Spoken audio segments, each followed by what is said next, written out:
Hello students, physics के next lecture में आपका स्वागत है। हम अपने इस लेक्चर में heating effect of electric current, जो हमने अपने पिछले लेक्चर में ये टॉपिक पढ़ा ना, इसमें मैंने आपको क्या समझाया था कि तारे क्यों हीट होती हैं, हीटिंग क्यों होती है करंट के कारण। क्योंकि करंट को चलता रखने के लिए हमें क्या है, कॉन्स्टेंटली काम करना पड़ता है कि इलेक्ट्रॉन को मूव करवाने के लिए हमें कॉन्स्टेंटली काम करना पड़ता है। तो उस चीज़ में, उस इलेक्ट्रॉन को चलाने में हमारी जो एनर्जी होती है ना, उसमें से हमें जो कुछ एनर्जी है वो हीट की फॉर्म में निकल जाती है, ठीक है, सर्किट के अंदर, जिसके कारण क्या है, आपकी वायर्स गर्म हो जाने लगती है, ठीक है। तो हीटिंग एक्चुअल में किसके कारण होती है? हीटिंग एक्चुअल में होती है करंट फ्लो के कारण। क्योंकि करंट फ्लो किसके खिलाफ हो रहा होता है? वो हो रहा होता है रेजिस्टेंस के खिलाफ, जिसके कारण आपको क्या करना पड़ता है बच्चे? इसके कारण आपको कॉन्स्टेंटली वर्क करना पड़ता है, ठीक है। इलेक्ट्रॉन को मूव कराने के लिए, हर वक्त इलेक्ट्रॉन को मूव कराने के लिए आपको क्या करना पड़ रहा है? आपको काम पे काम करना ही पड़ता जा रहा है, ठीक है।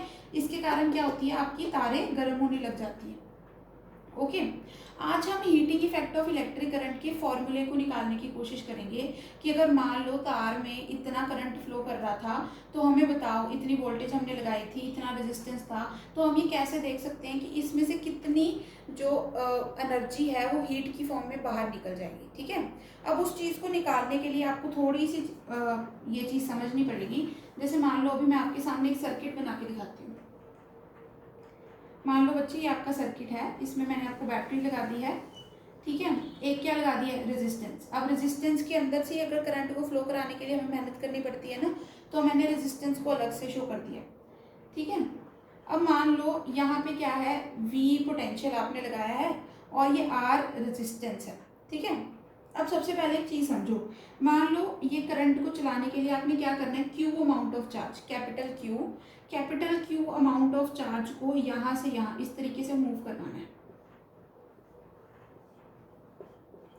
ठीक है। अब सबसे पहले क्या है, सबसे पहली कंडीशन क्या है कि आपने वोल्टेज कितनी लगाई है? वोल्टेज आपने लगाई है बच्चे V। आपने कितना चार्ज मूव किया है? चार्ज आपने मूव किया है Q, ठीक है। सर्किट में रेजिस्टेंस कितनी है? सर्किट में रेजिस्टेंस है R, ठीक है। और करंट आपका कितने टाइम के लिए चल रहा था? अगर आपको ये बताना हो कि कितने टाइम तक हमने इसको ऑन किया। देखो, ये भी आपको पता है ना, अगर टीवी को आप ज़्यादा देर तक ऑन करते हो तभी तारें ज़्यादा गर्म होती हैं। जनरली क्या, अगर टीवी आपने 5-10 मिनट तक चलाया, कि आपको लगता है तारें गर्म हुई हैं? नहीं। देखो, जितनी ज़्यादा देर तक मेहनत करोगे, उतनी ज़्यादा हीट ज़्यादा प्रोड्यूस होगी ना। तो जो हीट प्रोड्यूस होती है ना, वो टाइम पे भी डिपेंड करती है कि आपने अपना जो इलेक्ट्रिकल अप्लायंस है उसको कितनी देर तक ऑन रखा है। जितनी देर तक ऑन करोगे उतना ज़्यादा काम करना पड़ेगा, ठीक है। तो अब सबसे पहले हमें क्या निकालना है कि हमें कितना काम करना पड़ रहा है Q अमाउंट ऑफ चार्ज को यहाँ से यहाँ तक मूव करने के लिए। कितने टाइम के लिए? T टाइम के लिए। अब देखो, जब भी काम निकालना होता है, काम निकालने के लिए सबसे अच्छा तरीका क्या है? वोल्टेज का इस्तेमाल करो। वोल्टेज का मैंने आपको क्या फॉर्मूला बताया था? Voltage is work done per unit charge ना। वोल्टेज क्या है? Work done per unit charge. हमें निकालना क्या था बच्चे? वर्क डन निकालना था। वर्क डन हम कैसे निकाल लेंगे? V into Q. Work done कैसे निकाल लेंगे? V into Q. अब ये देखो, इसके अंदर ये जो तुम्हारा वर्क डन निकला है, ये कितने टाइम के लिए निकला है? T टाइम के लिए निकला है, ठीक है। वर्क डन कितने टाइम के लिए निकला है? T टाइम के लिए निकला है। अगर तुम्हें वर्क डन निकालना है, मान लो पर यूनिट टाइम के लिए, ठीक है। अब ये वर्क डन तो टोटल T टाइम के लिए है। अगर तुम्हें पर यूनिट टाइम के लिए निकालना है कि 1 सेकंड में कितना काम करना पड़ा, ठीक है, मान लो उसको मैं कैसे शो कर देती हूँ, W डैश से, तो तुम क्या कर दोगे? V को Q से, इसको टाइम से डिवाइड कर दोगे, V Q को टाइम से डिवाइड कर दोगे। अब ये तुम्हें पता है Q अपॉन T क्या होता है? Current upon time. Current upon time, sorry, charge upon time क्या होता है? करंट। तो ये क्या बन गया? VI, यानी work done per unit time क्या होता है एक्चुअल में? VI के बराबर। अब ये हमारे मतलब कंसर्न में नहीं था, ये मैंने आपको वैसे ही एक्स्ट्रा बता दिया, ठीक है। अब मान लो ये तुम्हें काम करना पड़ रहा है, ये काम क्या है? Q अमाउंट ऑफ चार्ज को इस सर्किट में मूव करने के लिए कितने टाइम के लिए? T टाइम के लिए तुम्हें कितना काम करना पड़ रहा है? इतना काम करना पड़ रहा है, ठीक है। अब ये देखो, अब ये चीज तुम्हें पता होनी चाहिए कि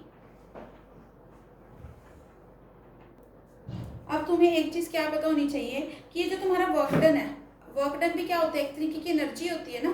तो जितना तुम वर्क डन लगा रहे हो इस चार्ज को इसके अंदर मूव करने में, वो सारा किस में कन्वर्ट होता चला जा रहा है, तुम्हारे सर्किट में हीट बनाता चला जा रहा है। तो ये तुम्हारी एक्चुअल में क्या निकल रही है, ये वर्क डन क्या निकल रहा है, ये एक्चुअल में क्या है, तुम्हारी हीट ही है बच्चे। जो हीट तुम्हारे सर्किट में प्रोड्यूस हो रही है ना, ये वही हीट है, ठीक है। जितना काम तुम्हें करना पड़ेगा उतनी हीट प्रोड्यूस होगी, तो ये वर्क डन क्या होगी, एक्चुअल में हीट प्रोड्यूस होगी। अभी हीट प्रोड्यूस का तुम ये फॉर्मूला भी यूज कर सकते हो। इस फॉर्मूला को हम थोड़ा सिंप्लीफाई भी कर सकते हैं। सिंप्लीफाई कैसे करेंगे, मान लो इसको टी से डिवाइड कर दो, टी से मल्टीप्लाई कर दो। देखो जब तुम किसी भी चीज को सेम ही नंबर से मल्टीप्लाई करोगे, सेम ही नंबर से डिवाइड करोगे, देखो टी से टी कैंसिल हो गया, सेम ही चीज रहेगी ना, कोई फर्क तो पड़ा ही नहीं ना इसे। सेम टी से मल्टीप्लाई किया, टी से तुमने डिवाइड कर दिया। अभी आपको थोड़ी देर पहले बताया था कि ये Q upon T, Q upon T actual में क्या होता है, करंट ही तो होता है ना। तो ये फॉर्मूला क्या बन गया, वी आई टी बन गया ना। ये फॉर्मूला क्या बन गया, वी आई टी। तो तुम्हारे हीट प्रोड्यूस का फॉर्मूला क्या बन गया, वी आई टी। बच्चों इसको अपने कॉपी में नोट करके रखना, ये बहुत इंपॉर्टेंट फॉर्मूला है। जब भी तुम्हें कोई न्यूमेरिकल आएगा तो तुम इसी फॉर्मूला का इस्तेमाल करके वो न्यूमेरिकल को सॉल्व करोगे, ठीक है। तो तुम्हारा फॉर्मूला क्या बना, v is equal to I into T, ठीक है। अब हम एक और काम करते हैं, हम क्या करते हैं, इसको थोड़ा और बदलने की कोशिश करते हैं। इसको बदलने के लिए आपको क्या करना है, अब आपको ये पता है v is equal to I R होता है, ये कौन सा लॉ है, अब तक तो पता होना चाहिए आपको, ये लॉ है ओम्स लॉ। हम यहाँ पे v आ रहा है ना, v की जगह पे हम क्या पुट कर देते हैं, आई आर पुट कर देते हैं, I R into I into T. अब इसको सिंप्लीफाई करो, क्या है, आई स्क्वायर आर टी। तो ये भी क्या बन गया बच्चे, ये भी आपका हीट प्रोड्यूस का एक फॉर्मूला ही बन गया, ठीक है। एक बार मैं रब कर रही हूँ ताकि आपको सारे फॉर्मूलाज अच्छे से पता लग जाए।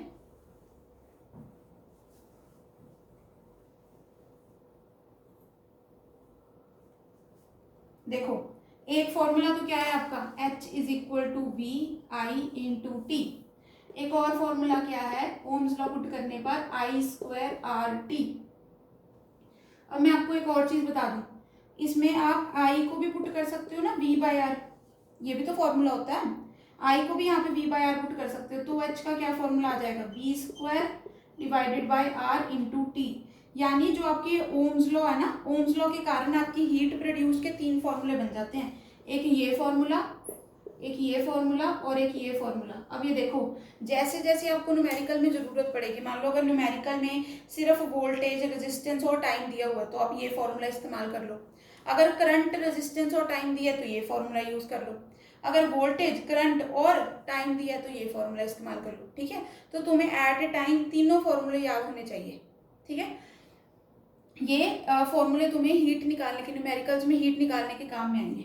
और दूसरी चीज मैं तुम्हें क्या बता दूं कि ये जो फॉर्मूला है ना, H is equal to I square R T, इसका एक स्पेशल नाम है, इसे जूल्स लॉ ऑफ हीटिंग भी बोलते हैं। क्या बोलते हैं, जूल्स लॉ ऑफ हीटिंग भी बोला जाता है, ठीक है। तुम्हें ये चीज को याद रखना है कि इसे क्या बोला जाता है, जूल्स लॉ ऑफ हीटिंग। अगर कभी पेपर में तुम्हारी डेफिनेशन आए कि what is joules law of heating, तो उसकी जगह पे तुम क्या लिख दोगे, ये फॉर्मूला लिखोगे, ये होता है जूल्स लॉ ऑफ हीटिंग। अब तुम्हें एक और चीज पे हमेशा ध्यान रखना है कि जूल्स लॉ ऑफ हीटिंग क्या बताती है, ठीक है। अगर तुम्हें जूल्स लॉ ऑफ हीटिंग के बारे में आए तो एक तो तुम्हें फॉर्मूला लिखना है, एक तुम्हें ये बताना है कि देखो सर्किट में जितना ज्यादा करंट होगा, सर्किट में जितना ज्यादा करंट होगा उतनी ज्यादा हीट प्रोड्यूस होगी। दूसरी बात, सर्किट में जितना ज्यादा रेजिस्टेंस होगा, जितनी रुकावट होगी उतनी ज्यादा हीट प्रोड्यूस होगी।